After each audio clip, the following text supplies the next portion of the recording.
Bali can be a tricky place. It's a big island, over 4 million people live here actually. If you do things wrong, you might find yourself overwhelmed, lost in the crowds, stuck in traffic, or just struggling to enjoy its beauty, as many people do. But when you know how to do things right, Bali becomes a place of transformation. Your trip can be life-changing, filled with incredible experiences that stay with you forever. Like it definitely did for me. It completely changed my life, my outlook on life, my business and everything. Without the right knowledge, Bali can feel like a maze. The island's beauty is hidden behind challenges like figuring out where to stay, how to get around, and finding the best experiences. Wouldn't it be amazing if you could bypass all that? Imagine experiencing Bali like an insider, knowing exactly where to go, what to do, and how to enjoy every moment. And that is exactly why I created the ultimate Bali life guide. This is not just a travel guide, it's your personal roadmap to enjoy the Bali lifestyle to the fullest. Whether you are a first-time visitor or seasoned nomad, I have curated everything you need to know to have the best trip possible. The video guide is designed to make your Bali trip effortless and unforgettable. You will learn about the best places to stay that I have shown over the years on my channel, and the best areas and roads you should stay to avoid bad traffic and have the most enjoyable stay. And in addition to all the places that I recommend in all these different spots in Bali, I also teach you how to find and get the best deals in Bali, and how to navigate Bali like a local, knowing how the activities work like paddle and surf, what are the best gyms, yoga studios, restaurants and coworking spaces. How to meet like-minded people and make connections, and even tips on dating here in Bali. And also how to avoid any accidents, how to not get sick and what to do if you do. How the visas work and all the information you need when traveling or even moving here. And so much more. There's over 100 videos in the guide and I'm always updating it with new tips based on my 3+ years experience of living on the island. Whether you are planning a 1-week escape or a longer stay, this guide will save you time, money and stress, while giving you a truly unforgettable experience. You will feel confident and prepared to enjoy Bali with guidance of someone who truly knows the island. Don't leave the success of your Bali trip to a chance.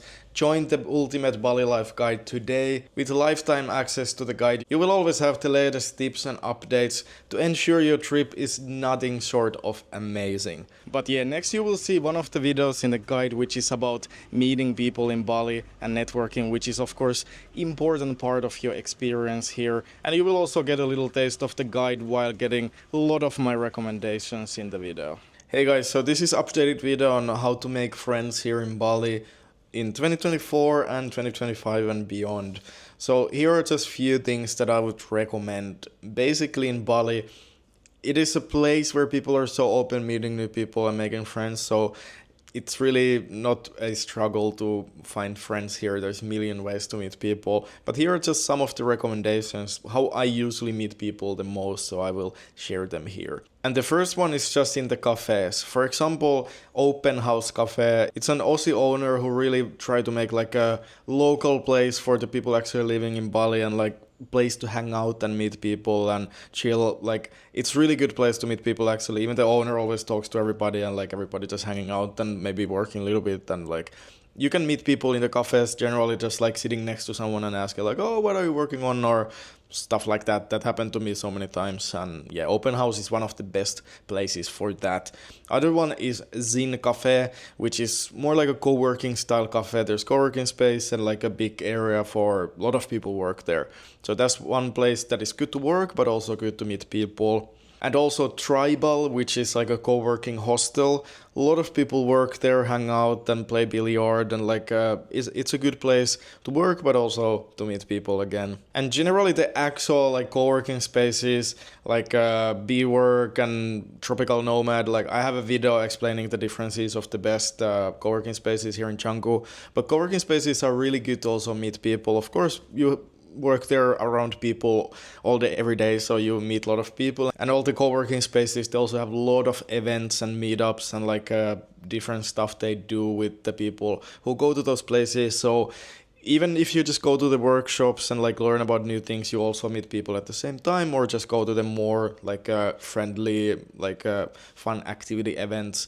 There's a lot, so definitely like you can meet that way so many people. And the next way is just to book a place in a guest house. So when you stay in a guest house that has like 8 rooms or even more, you always end up like seeing those same people at the pool or at the kitchen and talking with them and just getting to know each other first, and then after a while you like feel like you're connected, and then you can ask them to hang out over lunch or go for sunset or stuff like that. So that's definitely really good way to get some really good friends here in Bali. First, when I moved here and stayed in Sehuli, and it was like the best place to actually get to know people, because people always hanging out in the big kitchen area at the pool, like people who are really close to each other. And yeah, I made so many friends in that guest house, and like friends that I actually spend a lot of time outside of the home, also playing paddle, going to cafe, sunset, and partying and doing all kinds of stuff. So it is really the ultimate way to actually make friends in Bali, to stay in a nice guest house like that.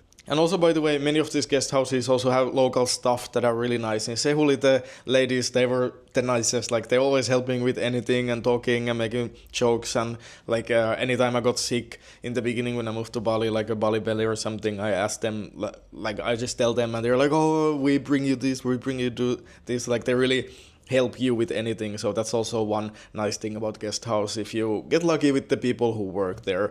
And the next really good way to meet people is paddle, because if you play paddle, you basically every time you go in, I have a video explaining how to join the open games and everything, but it's easy to find open games any day, like your level. Like, there's so many clubs here nowadays, and every time you go play, you meet 3 new people. And then often when you have a good game with those people, then you ask the numbers and make like a WhatsApp group or whatever, or like keep asking the same people to play. So you end up like making more deeper connection with some people, and you can at one point of course start to meet them even outside of paddle. But then again, every time you go in with different people, you meet new people. So playing paddle like once or twice a week, you meet so many people, so you end up like actually finding like good connections through paddle. Also, at least that what always happened to me. Is just like yeah, it's a life hack. And the last thing I want to mention is gyms. So when you go to gym, like a Wrong Gym or Elite Fit or place like that, that has like a sauna, ice bath and pool area and everything, it's a really good place to meet people, because you end up going and meeting the same people often in the sauna and pool and gym, and talking with them and changing ideas. And like, it really happens in the sauna especially a lot, that people end up talking. And yeah, you can make friends through that also. And of course, if you go to any like boxing gym or MMA gym, people often hang out a lot with the same people because you have classes together. So I have seen a lot of people also making like really tight friend groups from those like martial arts gyms. And of course, if all these methods feel like it's not enough for you, you want to meet even more people, Bali has so many events and like meetups in different ways, like different communities, different companies, and there's so much. So you will definitely find them on Instagram, Facebook, and just following people and seeing what people do. There's so much. So yeah, Bali is definitely the best place to meet like-minded people and make friends and connections and networking and everything. Like, there's so many different ways, so it's definitely not going to be a problem for you. So yeah, check out the Bali guide. I'm super confident that it's very valuable for you and going to make your Bali trip more enjoyable and easy. But anyway, thanks for watching. Like and subscribe. There's a new vlog about living and working here in Canggu, Bali next weekend, so don't miss out on that.